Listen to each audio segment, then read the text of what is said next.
नमस्कार। जनप्रहार में आपका स्वागत है। कोरोना के चलते भारत की अर्थव्यवस्था अस्त व्यस्त हो गई है। सभी प्रसार माध्यमों से सोशल मीडिया में इस बात की बड़ी चर्चा आपको सामने दिखा देगी। ऐसा कहा जाता है कि सकल घरेलू उत्पादन ग्रॉस डोमेस्टिक प्रोडक्ट इसमें भारी गिरावट आने की वजह से भारतीय अर्थव्यवस्था में बहुत गिरावट दिखाई देने लगी है। वैसे देखा जाए तो कोविड की महामारी तो पूरे दुनिया में फैल चुकी है।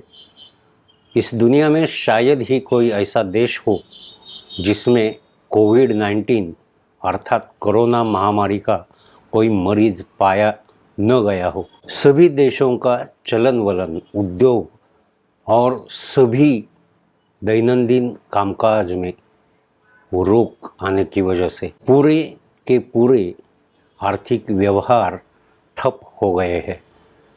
ये केवल अकेले भारत की समस्या नहीं है, पूरे दुनिया में ये जीडीपी में गिरावट आ चुकी है, तो भारत उसमें अपवाद नहीं हो सकता। फिर भी बहुत सारे लोग ऐसा कह रहे हैं कि सभी देशों में जीडीपी में गिरावट आने के बाद भी सबसे ज़्यादा गिरावट भारत के जीडीपी में आई है। देखते हैं क्या सच है क्या झूठ। तो इस बात पर चर्चा के लिए हमें कुछ एनालिटिकल एक्सपर्ट की ज़रूरत रहेगी। जनप्रहार ने कई एक्सपर्ट से बात की और कुछ आंकड़े सामने आए। संकट में फंसी भारतीय अर्थव्यवस्था के लिए कोरोना महामारी ने मुश्किलें और बढ़ा दी है। जीडीपी ने निराशाजनक आंकड़े सामने आने के बाद तमाम अंतर्राष्ट्रीय एजेंसियों ने अपने अनुमानों का संशोधन करते हुए ये कह दिया है कि कोई देश जीडीपी के गिरावट से बच नहीं सकता। शुक्रवार को रेटिंग एजेंसी मूडीज़ ने चालू वित्त वर्ष में भारत के सकल घरेलू उत्पाद अर्थात ग्रॉस डोमेस्टिक प्रोडक्ट में 11.5% गिरावट की आशंका जाहिर की है।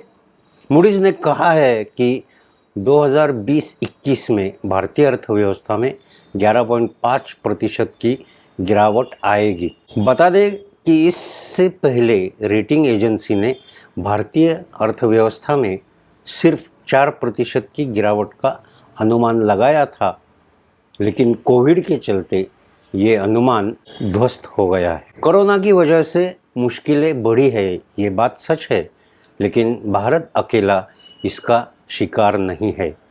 मूडीज़ ने कहा है कि भारत का साख परिवेश निचली वृद्धि, ज़्यादा कर्ज, कमज़ोर फाइनेंशियल सिस्टम से प्रभावित हो रहा है। इसका साफ साफ मतलब ये है कि इंडस्ट्री के बंद रहने से कोई उत्पादन नहीं हुआ, मार्केट बंद रहने से कोई बिक्री नहीं हुई और कोई ग्राहक ना होने की वजह से जीडीपी में आप उछाल अपेक्षित नहीं कर सकते हैं। मूडीज़ ने यह भी कहा है कि अर्थव्यवस्था और वित्तीय प्रणाली में ज़्यादा दबाव से देश की वित्तीय मजबूती में और गिरावट आ सकती है। इससे साख पर दबाव और बढ़ सकता है। अन्य रेटिंग एजेंसियों का क्या कहना है, ये देखना भी आपके लिए फ़ायदेमंद रहेगा। सबसे पहले ग्लोबल रेटिंग और रिसर्च एजेंसी गोल्डमैन सैक्स, इन्होंने भारतीय अर्थव्यवस्था में भारी गिरावट का अनुमान जताया। इस एजेंसी के मुताबिक वित्त वर्ष 2020-21 में इकोनॉमी में 14.8 मतलब 14.8% की भारी गिरावट का अनुमान व्यक्त किया है। इसके बाद वैश्विक रेटिंग एजेंसी फिच ने चालू वित्त वर्ष में भारतीय अर्थव्यवस्था में 10.5% की गिरावट का अनुमान लगाया है। इंडिया रेटिंग्स ने भी पहले भारतीय अर्थव्यवस्था के 5.3% सिकुड़ने का अनुमान लगाया था, लेकिन अब उनका मानना है कि हालात ज़्यादा खराब होने हैं और भारत की अर्थव्यवस्था में 11.8 की गिरावट हो सकती है। HSBC और मॉर्गन स्टैनले के मुताबिक भारतीय अर्थव्यवस्था को नुकसान 5 से 7.2% के बीच हो सकता है। अब यही बात अगर हम अन्य देशों के बारे में कहें तो सबसे कम गिरावट वाकई अमेरिका में हो रही है। अमेरिका की एक कंपनी है मूडीज। यह बिजनेस और आर्थिक मामलों में जुड़ी हुई कंपनी है। इसे साल 1909 में जॉन मूडी द्वारा स्थापित किया गया था। इस कंपनी को बनाने के पीछे जॉन मूडी का मकसद था स्टॉक मार्केट और बॉन्ड की रेटिंग बताना। मतलब ये बताना कि कौन सा स्टॉक एक्सचेंज कैसा परफॉर्म कर रहा है और कौन सा बॉन्ड खरीदने पर ज़्यादा मुनाफा हो सकता है। अब जैसे कि कोविड के हालात चलते हुए पूरे विश्व में सभी मार्केट बंद रहने से शेयर मार्केट पर भी उसका असर हो चुका है और शेयर में सेंसेक्स में हर जगह गिरावट पाई गई है।